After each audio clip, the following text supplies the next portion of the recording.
On a misty March morning in 1803, a group of fishermen along Japan's eastern coastline spotted something drifting among the waves.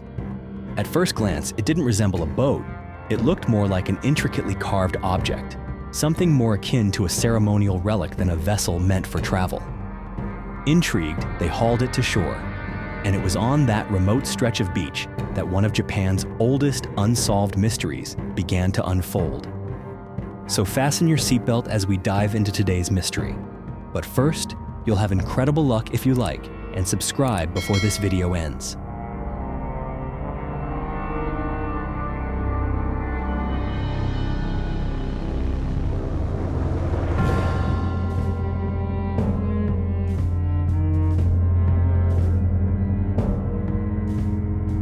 The vessel was only about 18 feet long and 11 feet tall, far smaller than the merchant ships or warships of that era. Its base was made of metal, its upper body crafted from lacquered wood, and its walls were lined with transparent glass panels, joined together in a circular formation. It had the appearance of a meticulously crafted artifact, something built with clear intent and technical precision that the local villagers had never encountered before. From within the vessel emerged a strange woman. She stood roughly 5 feet tall, her skin so pale it seemed to glow in the morning sun, and her hair blazed a deep red, like dried blood. She spoke a language no one could understand, unlike any Japanese dialect, and not even remotely similar to the tongues of Dutch or Portuguese merchants who occasionally passed through the ports of Nagasaki. All the while, as she was surrounded by curious eyes, she clutched tightly a wooden box about 2 feet long. Inside the vessel were containers of drinking water, a small supply of dried provisions, and strange symbols etched into the wooden walls, as if she had been deliberately prepared for this journey, though the destination was clearly not part of any known plan. The villagers didn't know how to respond to her. They had never seen a human being quite like her before. And in a country where everything was governed down to the smallest detail, the sudden appearance of a foreign woman aboard such a bizarre craft was not just rare, it was something that placed the entire village on a delicate line between wonder and fear. As the villagers gathered around the vessel, unsure whether they stood before something sacred or something dangerous, the woman remained seated in silence, her arms wrapped tightly around the wooden box. From within the crowd stepped an elderly man, a village elder who had spent nearly his entire life on this very land. He gazed at the woman for a long moment before softly speaking, saying that he had once heard a story, long ago, that mirrored what now lay before them. It was the tale of a foreign princess, one who had dared to defy an arranged marriage in the name of true love. Her lover had been executed, and she had been sentenced to exile. According to the elder, the box she clutched so tightly might well contain the final remnant of that love, a severed head. At those words, a chill crept down the spines of those present. They stood still, unmoving, as though they were witnessing a legend rising from the soil of reality itself. As the long day passed in silence, no one in the village knew what to do with the woman. She was not a criminal, but neither could she be considered a guest. The village elders gathered in hushed deliberation. They understood that keeping her could lead to consequences they could not predict. At that time, Japan was under the Sakoku policy, a harsh and unforgiving form of isolationism. Any interaction with foreigners, no matter how small, was deemed a transgression. If the imperial court were to learn that a humble fishing village had harbored a foreign woman, the punishment could be severe. The entire village might even be erased from maps, as a warning to others. One elder spoke solemnly. If this woman had truly been fated to drift between the waves, then returning her to the sea would be an act of mercy in itself. And so, they resolved to send her and her vessel back into the ocean. The boat, now called Utsuro-bune, or the Hollow Ship, was gently pushed into the open water. The woman remained exactly as she had been, seated in silence, arms wrapped around her box. And then, the current slowly carried her away, as if she had never existed at all. Stories like this one usually drift quietly into obscurity, much like the vessel itself, swept away by the tide. But what makes the legend of the mysterious woman and the Utsuro-bune truly remarkable is that it did not vanish into the fog of folklore. It was carefully and unmistakably documented in the historical records of Edo period Japan. Across the yellowed pages of the 19th century, the tale appears not once, but in several distinct accounts. Oshuzaki, Toen Shosetsu, Ume no Chiri. Each manuscript contains slight variations, as though the story had washed ashore on different lands, retold in different voices. And yet, the core elements remain uncannily consistent. The strange, circular boat, the red-haired woman, the incomprehensible language, and the box that no one was allowed to open. It didn't stop there.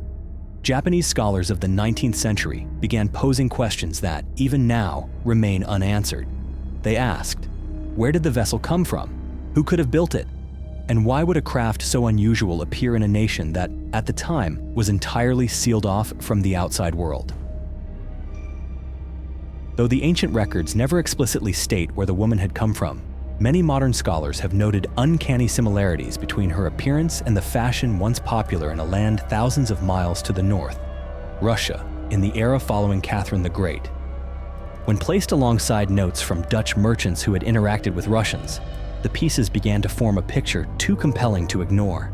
She may have been Russian, or at the very least, from a Eurasian culture where snowbound landscapes and royal bloodlines coexisted in gilded palaces shadowed by silent revolutions.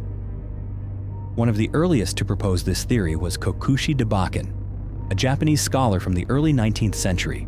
He had thoroughly studied every written account of the Utsuro-bune and compared them with the testimony of a Japanese sailor named Dakuyo Kayu, who had shipwrecked and lived in Russia for a decade, from 1782 to 1792. Dakuyo recalled having seen Russian women with red hair, clad in thick coats trimmed with white fur, and using handwritten symbols entirely unfamiliar to anyone in the East.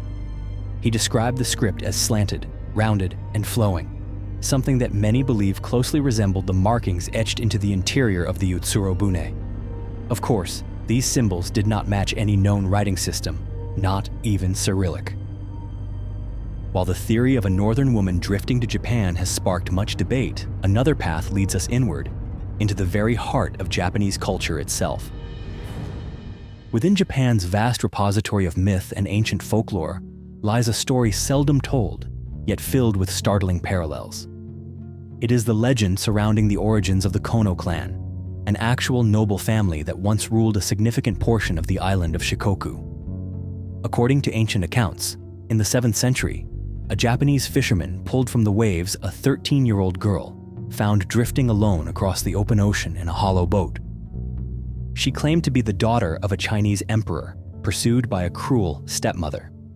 Sheltered by the people of Iyo province, she grew up and eventually married a local prince. The son they bore would go on to found the Kono clan, a family believed to carry royal blood from a distant land. The tale was long regarded as myth, yet later scholars uncovered fragments of genealogical records, faded drawings that depicted a round vessel, and a girl whose features did not appear entirely Japanese. And most striking of all, it was said to have happened nearly 1,000 years before the Utsuro-bune washed ashore. Though the ancient records tried to anchor the tale within the borders of Earth, there remain details far too strange to be explained by history or tradition. Because if this truly was a vessel, then it was one unlike any known mode of transport ever crafted by human hands at the time. And if this truly was a woman, then she was a woman unlike any archetype ever portrayed in the culture of Edo period Japan. In the historical texts, the Utsuro-bune is described with such precision that it defies dismissal as mere folklore. Its base was made of dark, polished metal, its upper structure crafted from lacquered wood, and along its walls were transparent glass panels, seamlessly joined in a circular array, like a giant lens peering outward at the world. The vessel had no rudder, no oars, no visible mechanism to suggest it was ever meant to navigate the surface of the sea. At the time, the term unidentified flying object had not yet been conceived. And yet, the illustrations of the Utsuro-bune found in early 19th century manuscripts bear an uncanny resemblance to what modern humanity would come to recognize, more than a century later, as the classic flying saucer. And so, a new theory began to flicker into existence, Perhaps this vessel had not come from another country, but from another planet. More than 2 centuries have passed since the Utsuro-bune drifted silently away from the shores of Japan. No one knows what happened afterward, and yet, strangely enough, her story remains. Not as a historical event, not quite as legend either, but as a sliver of something in between, where human reason reaches the edge of its limits and intuition begins to speak in a language no one can translate. What do you think about the woman? Was she an exiled princess?